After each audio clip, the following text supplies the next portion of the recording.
కాకినాడ. కాకినాడ మీది కాకినాడ. సో ఎట్లుంది బ్రదర్ ఇక్కడ జాబా? జాబ్. ఎట్లుంది ఏపీలో ఈ 5 years జగన్ గారు ruling? Worst of the worst అన్న. చాలా వర్స్ట్ బ్రో. చాలా అంటే చాలా ఘోరంగా ఉంది. సేల్ చేసి పడేస్తున్నారు ఏపీని అంతా అమ్మేస్తారు. ఇంకొక మళ్ళీ కానీ వస్తాయి. ఎందుకని అలా అంటున్నారు?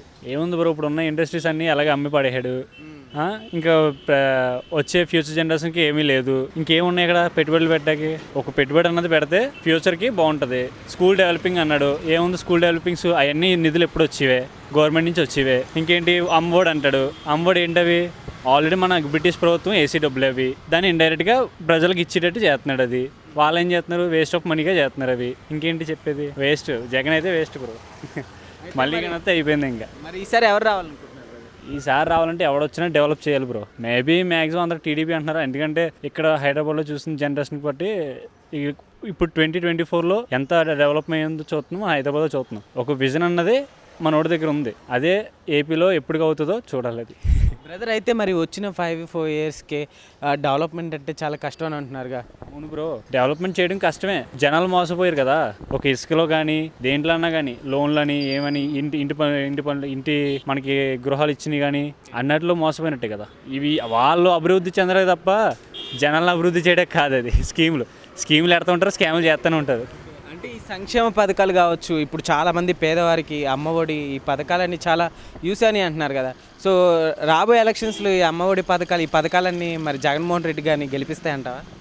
లేదు బ్రో, ఎవరో పార్టీ పిచ్చున్న వాళ్ళు వేస్తారు తప్ప తెలుగు ఉన్నవాడైతే ఏడు, బుర్ర ఉన్నవాడైతే ఏడు. జగన్మోహన్ రెడ్డి గారు మరి వై నాట్ 175 అంటున్నారు కదా. సో ఏం చెప్తారు మరి? ఎవడ హోప్ ఆడదు బ్రో. మేము గెలుస్తాం అంటే మేము గెలుస్తూ ఉంటాడు. రిజల్ట్ వచ్చాక తెలుస్తుంది ఎవడు గెలుస్తుంది అన్నది. అంటే మరి చంద్రబాబు నాయుడు గారు రావాలని కోరుకుంటున్నారు కదా, ఎందుకని చంద్రబాబు నాయుడు గారు? బ్రో ఒకటే, వాళ్ళు వస్తే ఏం చేస్తారు, వీళ్ళు వస్తే అదే చేస్తారు. కాకపోతే జనాలకి అన్నది కొంచెం డెవలప్ అనేది చూపించాలి కదా. వాడు వచ్చి మొత్తం అంతా నాశనం చేశాడు. ఇదివరకు మనోడు అసెంబ్లీ అని ఇవన్నీ అన్నీ బాగా కట్టాడు, వాటన్నీ కూల్చిపడేశాడు. ఎవరికి లాసు? జనాలకే లాసు, వాళ్ళకేం కాదుగా. చంద్రబాబు నాయుడుకి మరి 10 సంవత్సరాలు అధికారం ఇస్తే 10 సంవత్సరాల్లో ఏం చేశారంటే ఏం చెప్తారు మరి మీరు?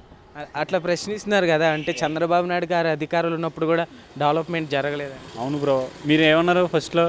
ఒక 5 yearsలో ఏం జరగదన్నారుగా. వాడు కోత కాకపోతే కోతన్నా పెట్టాడు జనానికి, వీడు అది కూడా పెట్టలే. ఓకే, మరి అయితే చంద్రబాబు నాయుడు గారు పవన్ కళ్యాణ్ గారితో పొత్తుల మీద వస్తున్నారు కదా. సో ఎలా అనిపిస్తుంది? అంటే సింగిల్గా పోటీ చేస్తే బెటర్గా ఉంటుంది అంటారా? పొత్తులు అంటే ఏం లేదు బ్రో. ఇప్పుడు కలిసి ఉంటే కలదు సుఖం అన్నట్టు, కలిసి చేస్తే ఏమవుతుందని వాళ్ళ ఉద్దేశం. మరి షర్మిలా గారి ఎంట్రీ ఎట్లుంది బ్రదర్ ఏపీలో? షర్మిలా వాళ్ళతో లేదు, కాంగ్రెస్ అంత ఏముండదు. ఇద్దరు కొట్టుకు చేస్తుంటే అక్కడ ఇంకా వీళ్ళు వచ్చి ఏం చేస్తారు అక్కడికి? పవన్ కళ్యాణ్ గారు లాస్ట్ టైం ఎలక్షన్స్లో ఓడిపోవడం జరిగింది కదా. సో ఈసారి గెలుస్తారంటావా మరి? అది ప్రతి ఓడు స్లోగన్ జై జనసేన జై జనసేన అంటాడు. వెనకాల అవన్నీ చెప్పి ఓటేసుకోడు ఎవడు ఉంటాడు. సభల్లో ఇప్పుడు చూసుకుంటే భారీ ఎత్తున పబ్లిక్. అవును, అదే పబ్లిక్ పొలమని వచ్చేస్తారు. ఓటు ఎవడేయడు. అందరూ అన్నీ పైకి ఒత్తుత్తు మాటలే. ఓటు వేయాలి. పవన్ కళ్యాణ్ గారు రాకతోటి టీడీపీ ఏమన్నా బలం చేకూరింది అంటారా? ఉన్నట్టే కదా. ఇప్పుడు ఒకరు ఉన్నదానికి ఇద్దరు ఉన్నదానికి కొంచెం తేడా ఉంటుంది. బలం స్ట్రాంగ్ అవుతుంది, మనిషి తోడవుతాయి. అది మరి సింహం సింగిల్గా వస్తుంది అంటున్నారు కదా జగన్మోహన్ రెడ్డి గారు. ఆయన సింహాలే కావచ్చు, మనకు కాదు కదా బ్రో. సో బ్రదర్ ఏం చెప్తారు ఫైనల్గా? నెక్స్ట్ ఓటు వేసే ప్రతి ఒక్కరు ఏపీ ప్రజలకి సో ఓటుకు నోటు అమ్ముడుపోకుండా కరెక్ట్ పర్సన్ని చూస్ చేసుకోమని. ఎవరు వచ్చినా మంచిగా చేయాలి బ్రో. కాకపోతే ఇప్పుడున్న మనం చూసాం కదా, ఒక ఛాన్స్ అన్నాడు, ఏం చేశాడు, ఏం చేయలేదు. కాబట్టి సో వీళ్ళకంటే ఇస్తే కోదన్నా అవుతుందని ఒక హోప్ అంతే. బట్టిప్రోలు అన్న, ఏపీ ఆంధ్రప్రదేశ్, బాపట్ల జిల్లా. ఎట్లుంది ఏపీలో జగన్ గారు రూలింగ్? ఈ 5 years చూశారు కదా. మరీ అంత బాగాలేదు. ఎక్కువ అభివృద్ధి కాకుండా మామూలుగా సంక్షేమ పథకాల మీద ఎక్కువ పెడుతున్నాడు దృష్టి. దానికన్నా కొంచెం డెవలప్మెంట్ మీద పెట్టుంటే కాస్తైనా ఇండస్ట్రీస్ వచ్చాయి, కాస్త పర్టికులర్లీ మెకానికల్ కాస్త జాబ్ ఆపర్చునిటీస్ ఎక్కువ వచ్చాయి. మరి ఐటీ మినిస్టర్ అమర్నాథ్ గారు కంపెనీస్ తీసుకొచ్చామన్నారు కదా, కంపెనీస్ వచ్చాయి. అట్లానే అభివృద్ధి సంక్షేమ పథకాల వల్ల చాలా మందికి యూస్ అయినాయి. అవన్నీ పేపర్ల మీద ఉన్నాయి, బయట అసలు లేవు. అసలు అభివృద్ధి పరంగా కొంచెం వెనకబడింది అంతే. మిగతా వచ్చినాయి అన్న మీకు అమ్మఒడి ఆ పథకాలని? Not eligible. మా నాన్న గవర్నమెంట్ ఎంప్లాయీ. అవునా? ఓకే. మిగతా పరంగా ఓవరాల్గా చూసుకుంటే జగన్ గారి రూలింగ్ ఎట్లుంది? మరి అంత బాగాలేదని చెప్పలేము, బాగుందని చెప్పలేము, నార్మల్గా ఉంది. ఈసారి అధికారంలోకి ఎవరు రావచ్చు అనుకుంటున్నారని? సిబిఎన్ అన్న, చంద్రబాబు నాయుడు.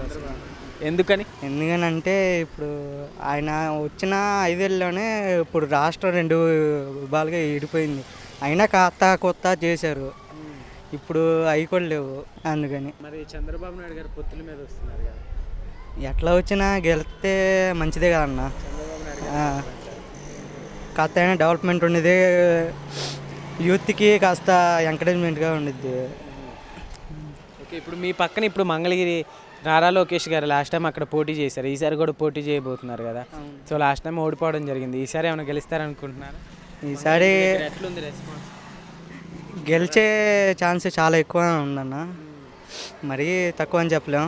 ఈసారి ఇంకా ఎక్కువ ఉంది. చంద్రబాబు నాయుడు గారు ఇప్పుడు 10 సంవత్సరాలు ఆయనకి అధికారం ఇచ్చినప్పటికీ కూడా అప్పట్లో అభివృద్ధి పరంగా ఇదంతా ఏమీ చేయలేకపోయారని కూడా అంటున్నారు కదా. ఇప్పుడు ఉన్నాం కదన్న, ఈడే హైదరాబాద్లో ఉన్నాం కదన్న. ఇప్పుడు హైదరాబాద్ ఇట్లా ఉందంటే మరి చంద్రబాబు నాయుడు గారు అంటారా? అంతే అన్న. ఓకే, ఎట్లుంది ఏపీలో షర్మిలా గారి ఎంట్రీ ఎట్లుంది బ్రదర్? ఏం పెద్దగా ఆయన పట్టించుకున్నాను, పాలిటిక్స్ అంతగా తెలియదు, మామూలుగా రెగ్యులర్గా చూస్తూ ఉంటున్నాను. ఎడ్యుకేషన్ పరంగా ఎట్లుంది? ఎడ్యుకేషన్ పరంగా ఇప్పుడు ఎక్కడ ఏపీ మా సైడ్ అయితే కొంచెం బెటర్ అన్న, మరీ అంత గొప్పగా ఉండదు, సంవాట్ బెటర్. గవర్నమెంట్ స్కూల్స్ కూడా చాలా బాగానే ఉంటాయి మా దగ్గరలో. నేను గవర్నమెంట్ స్కూల్లో,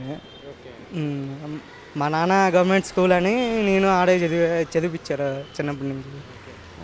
బ్రదర్ ఇప్పుడు పవన్ కళ్యాణ్ గారు నెక్స్ట్ మరి గెలుస్తారంటారా? కంపల్సరీ గెలుస్తారా? ఏం చెప్తా నెక్స్ట్ ఏపీ ప్రజలందరికీ ఓటు వేసి ప్రతి ఫ్రెషర్స్కి? ఆలోచించి ఓటేయండి.